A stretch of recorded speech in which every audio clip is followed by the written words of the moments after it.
Hello everyone, I am your Ice Dragon, Rayron VR, and today we did it. Welcome to day 30, the final day of the National Model Railroad Month for November 2023. As you guys look back upon the last 29 days, I have made my attempts to showcase as much as I possibly could in model railroading. Unfortunately, you guys know I'm going to fail with this task just because model railroading is the world's greatest sandbox hobby. It is a sandbox, it is a hobby, and there's no way we can cover everything about this hobby. There's so much more that I just could not cover. It is a very unique, it is a very massive hobby, and there's just simply no way I can do it in 30 days. But I hope you guys enjoyed the journey. Hope you guys learned something from it.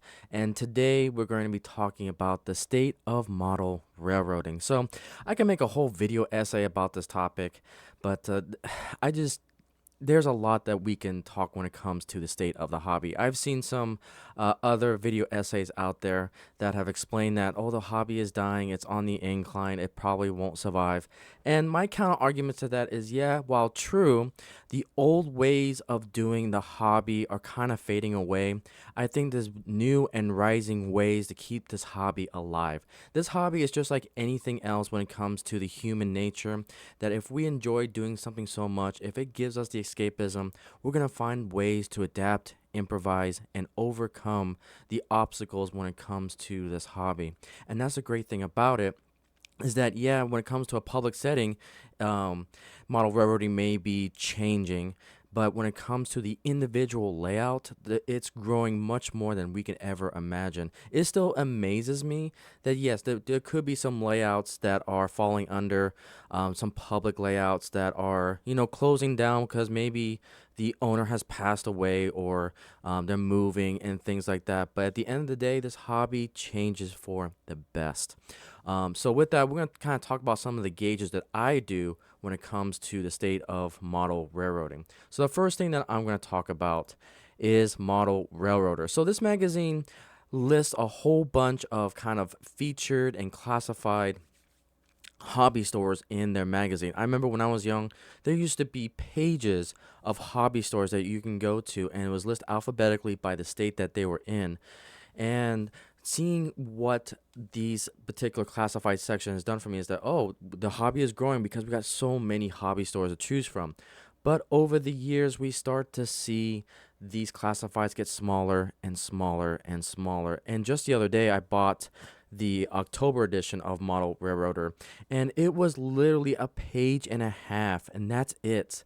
And that's crazy to think about, that a lot of brick and mortar mom and pop stores are closing down. Now, there is an assumption here that, a page and a half means that's all that we have in the United States. Well, not necessarily true. It just means that they may not be able to afford a classified ad in Model Railroader. So there's a kind of caveat to my scale and my observations when it comes to Model Railroader magazine. But nevertheless, it just goes to show you that they may not be able to afford a classified, which means that, they don't get as the publicity that they need. And so, again, it's kind of a gauge that we can use to see that, there's not a lot of stores left, unfortunately. And then another kind of gauge that I use is the Walthers catalog. So when the Walthers catalog came out, you can see how thick the HO book is, and we had a separate NZ book as well. But as you can see over the years, the HO books gets a little slightly smaller and smaller. And then we had something interesting happen in 2017, 2018. We can see that these two books actually merged, and it's also getting smaller as well. So again, that's less material that's in these books. And again, there's a caveat with this. It just means that maybe the images have gotten smaller, or maybe they're not showcasing as much. But if you go to the website, they have everything that's there. But nevertheless, it is still a gauge that I use to see how the health of the hobby is. And again, it is getting smaller and smaller. But again, there's also another caveat with this system, that this is all Walthers products. This is not including all the independent manufacturers that we're starting to see. So using these two kind of reference points, we can tell that, the conclusions that we can kind of make from this is that the hobby stores are slowly dwindling and the amount of selection is dwindling from Walthers. But it's not doom and gloom because, again, human nature, we try to find ways to adapt, improvise, and overcome.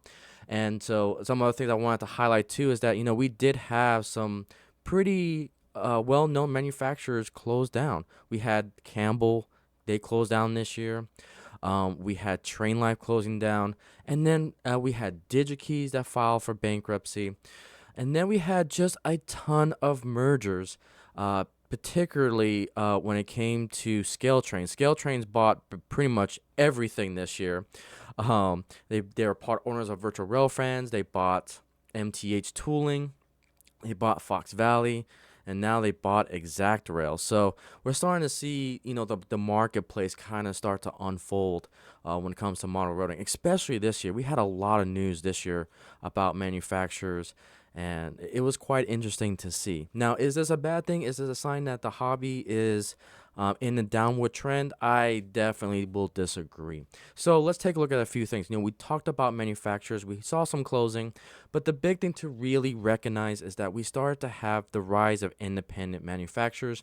And I'm simply just going to show you guys on New Tracks Modeling because they've been trying to do their best to highlight up and coming independent manufacturers.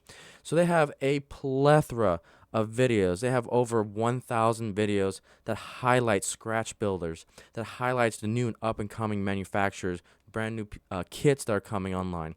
And again, I always shout out Mini Prints because Mini Prints is one of those independent developers, manufacturers that I have found through New Tracks Modeling.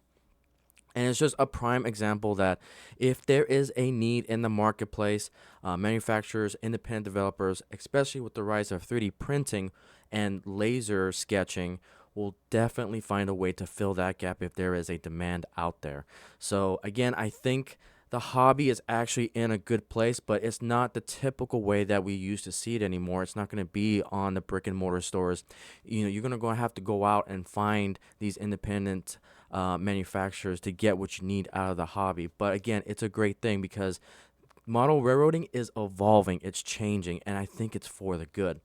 So another thing that we can look at too, we're talking about, we see a lot of these brick and mortar stores slowly going out of business or being changed or hopefully being handed down to next descendant. But one thing is for sure, when we talk about the adapt, improvise, and overcome, Good Stop Hobbies is leading the way when it comes to brick and mortar. They have their own brick and mortar store, and they try to do potential train shows and so forth. But I think they are paving the way for the future. They are basically doing an online live stream of goods, and we kind of talked about them before in the hobby section or hobby store section of this whole video series. And they basically go live, they put a number tag on them, and if anyone in the channel highlights they want that number, then they put it in a box and ship it to you, and once you pay the fee and the invoice. So it's like, it is beautiful. It is taking technology and trying to adapt with the times. And this is what makes model railroading so unique, so interesting, is that people will find ways to keep this hobby alive and the spirit going. So again, that's why I think model railroading is in a good place. It's just changing like everything else. And then finally, my biggest counter argument to the model railroading dying is that YouTube and YouTubers are going to keep this hobby alive. Like I said, we've got this is just from all of my subscriptions that I've got on my channel. This is only the surface of all the great manufacturers, YouTubers, layouts, scratch builders, scenery experts. This is what's going to keep the hobby alive. Again, model railroading changes with the people. The people change the hobby so that way it can survive. And with so many YouTubers coming out, creating their own channels, sharing the hobby, sharing all different scales, all different aspects of it, this is why I think model railroading is actually doing really, really well, because I haven't seen any other hobby. I mean, sure, you got Warhammer out there, you've got RC cars, planes, boats, and so forth, crocheting and all that. But I think all hobbies benefit from YouTubers sharing their passion, sharing their love. And this is what makes model railroading, I think, is going to survive going into the future, because now we're able to experience model railroading much more than we could ever possibly imagine, because typically model railroading was stuck into the area that we typically live in, if we have a club or not, or if you're lucky enough to have your own personal layout. Now with YouTube and now with social media, Twitch, Rumble, all those other platforms out there, Facebook, we can connect and we can see layouts on a whole new level than ever imagined. Like, we can go from the comfort of our own home, we can go to a train show if someone else live streams from it. The NMRA is adapting and having their own Discord channel so we can connect with master model railroaders across the world. Like, this is bringing the hobby together, and this from a fundamental aspect, from this evidence alone, model railroading is in a great place because of it, because of the people. And again, that's what it's all about. The people will make this the world's greatest sandbox hobby. So, with that, guys, that is all that I have. That is 30 days of model railroading in a nutshell. Obviously, it's just too big to try to capture all of it.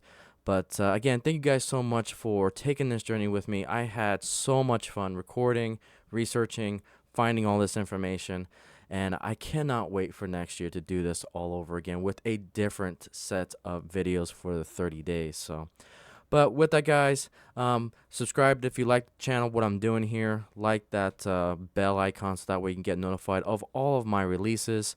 And thank you guys so much for taking this journey, and I'll see you on the next video. Thank you guys so much.